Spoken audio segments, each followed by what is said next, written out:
Buckeye Talk back at the Woody Hayes Athletic Center. I'm Nathan Baird from cleveland.com along with Stephen Means and Doug Lesmerises. One of the names that came up today as we're talking to Ohio State players and coaches about this matchup Saturday with Oregon was obviously Kayvon Thibodeaux. Some people expecting him to be the number one pick in the 2022 NFL Draft. Defensive end, kind of an All-American, everything you want out of that position. A great pass rusher, but we don't know his status yet for the game. He was injured in Saturday's win over Fresno State.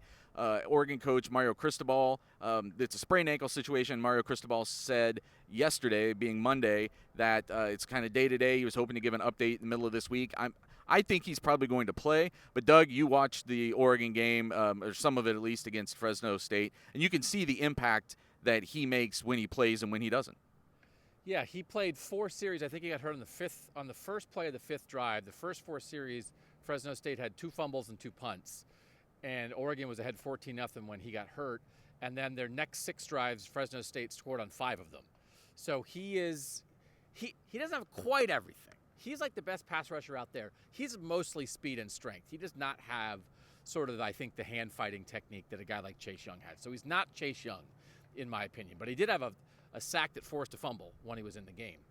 He got rolled up from behind. It was like the play was over and he was standing there and it was like one of these, right, where the guy hit him from behind. So I'm not a doctor, but I think sometimes those are high ankle sprains. When you get that and it's more like there's stuff in your ligaments in your shin that gets, and I don't know. People just say ankle sprain. I think if he has a high ankle sprain, I think it might be hard to play. I think if he has a regular ankle sprain, like roll your ankle, but it didn't look like as much. I don't know if it was a roll. Regular ankle sprain will probably play. Ohio State's going to assume he's going to play. But to me, if he doesn't play, Oregon has no chance. If he does play, Oregon has a small chance to beat Ohio State.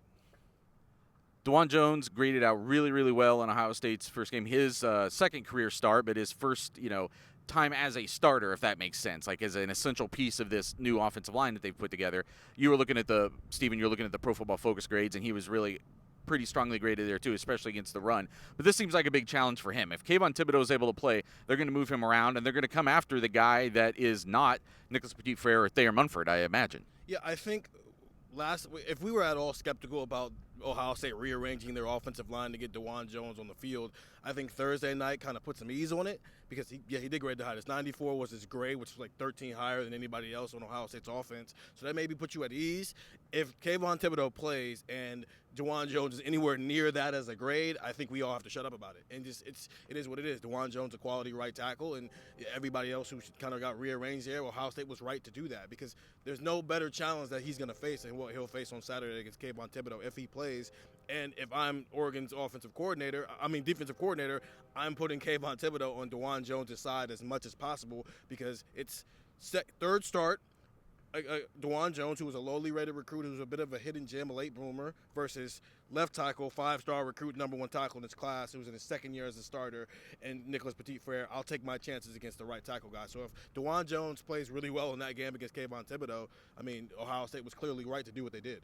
And DeJuan Jones has just seen it less. I mean, if the situation reversed last year, you would have probably gone after Nicholas Petit-Frere in a way you wouldn't go after Thayer Munford because Nicholas Petit-Frere was a little bit newer to it and hadn't maybe seen it. I think I agree with what Doug said, though. If Kayvon Thibodeaux doesn't play, I don't think I like Oregon's chances to pull an upset here on Saturday at all. I was not as impressed because we have talked about Oregon throughout the offseason and how much talent that Oregon had on the defensive side of the ball. Like they have, I think, 4 5-stars on this roster. All of them are on defense. There aren't a lot of teams that Ohio State's going to play over the course of the year, especially the regular season, that can say that. A lot of them don't have any 5-stars, let alone 4 of them.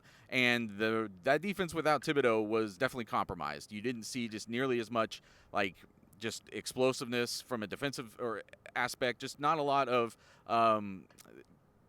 life. And that's something that they've got to figure out, I think, regardless of whether or not Kayvon Thibodeaux plays. But I agree with Doug. No to Kayvon Thibodeaux means essentially probably no chance for Oregon on Saturday.